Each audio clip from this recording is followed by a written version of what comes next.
రాష్ట్రంలో గత 5 సంవత్సరాల్లో జగన్మోహన్ రెడ్డి గారి ప్రభుత్వం నీటిపారుదల వ్యవస్థలను ఏ విధంగా సర్వనాశనం చేసిందో ప్రజలకందరికీ తెలియాల్సిన అవసరం ఉంది. ఈరోజు గడిచిన 100 రోజుల్లో తెలుగుదేశం ప్రభుత్వం చంద్రబాబు నాయుడు గారి నాయకత్వంలో కూటమి ప్రభుత్వం ఏర్పడిన తర్వాత ఏ విధంగా నీటిపారుదల రంగాన్ని పడిన ప్రతి నీటి చుక్కను సద్వినియోగం చేసుకోవాలా, ఒడిసి పట్టి రిజర్వాయర్లు, చెరువులు, కుంటలు, కాలువలన్నీ నింపాలనేది ఈ 100 రోజుల్లో తెలుగుదేశం ప్రభుత్వం చేసిన ప్రణాళికలు చూస్తే గత ప్రభుత్వం ఈ ప్రభుత్వానికి ఎంత తేడా ఉందో ప్రజలకందరికీ అర్థమవుతుంది. గత 5 సంవత్సరాల్లో ఒకసారి మనం చూస్తే టీడీపీ ప్రభుత్వంలో సాగునీటి వ్యవస్థకు దాదాపుగా 12,400 కోట్లు ఖర్చు చేస్తే జగన్మోహన్ రెడ్డి గారి ప్రభుత్వం కేవలం 2,011 కోట్లు ఖర్చు చేసింది. అది కూడా ప్రాజెక్టుల నిర్వహణకు కాదు, భూసేకరణ ఖర్చు పెట్టింది. ప్రాజెక్టులను ఎక్కడెక్కడ గాలికి వదిలేసిన పరిస్థితిని మనం చూస్తూ ఉంటాం. ఇదే విధంగా ఒక్కసారి ఈ ప్రాజెక్టులన్నీ కూడా నిర్వహణ చేతకాక శ్రీశైలం కానీ, నాగార్జున సాగర్ ప్రాజెక్టులు కానీ, మేజర్ ప్రాజెక్టులైన ఈ ప్రాజెక్టులు చేతకాక కేంద్ర ప్రభుత్వ ఆధీనంలోకి తీసుకుపోయే పరిస్థితి వచ్చింది. రాయలసీమకు ముఖ్యంగా నీటిపారుదల వ్యవస్థలో గత 5 సంవత్సరాల్లో పూర్తిగా రాష్ట్ర ప్రభుత్వం 5 సంవత్సరాల నిర్లక్ష్యం వహించిన మాట పూర్తిగా వాస్తవం.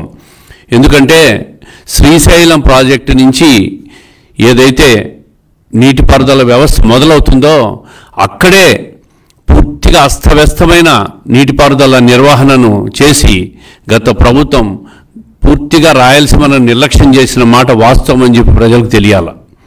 రాయలసీమ అంటాడు, కడప జిల్లా నా సొంతగా ఊరంటాడు.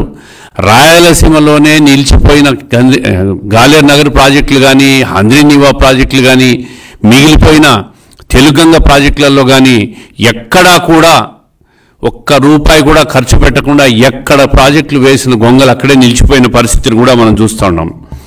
రాయలసీమలో హంద్రీనీవాకు గత ప్రభుత్వం, తెలుగుదేశం ప్రభుత్వం 2014 నుంచి 19 వరకు దాదాపు 4,182 కోట్లు ఖర్చు చేస్తే ఈ జగన్మోహన్ రెడ్డి గారి ప్రభుత్వం వచ్చిన తర్వాత కేవలం 515 కోట్లు ఖర్చు పెట్టి 3,000 క్యూసెక్కుల పైన నీళ్లు పోవాల్సి ఉన్న కాలువల్లో కనీసం 1,500 క్యూసెక్కులు కూడా పోలేని పరిస్థితికి తీసుకొచ్చినాడు.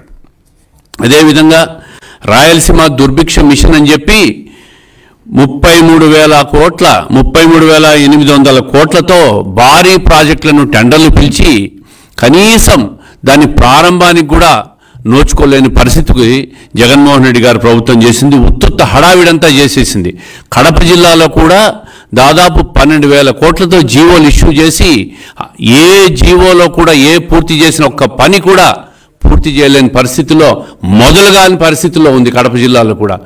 రాయలసీమకే కాదు, సొంత జిల్లా అయిన కడప జిల్లా కూడా పూర్తిగా నీటిపారుదల నిర్వహణలో కానీ, నీటిపారుదల ప్రాజెక్టుల ప్రారంభంలో కానీ ఆయన హయాంలో ఇచ్చిన శాంక్షన్ చేసిన జీవోలను కూడా మొదలు కూడా పెట్టలేని పరిస్థితిలో పోయినాడంటే నీటిపారుదల వ్యవస్థ మీద, రాయలసీమ మీద జగన్మోహన్ రెడ్డి గారికి ఏ విధంగా అవగాహన ఉందో ప్రజలందరూ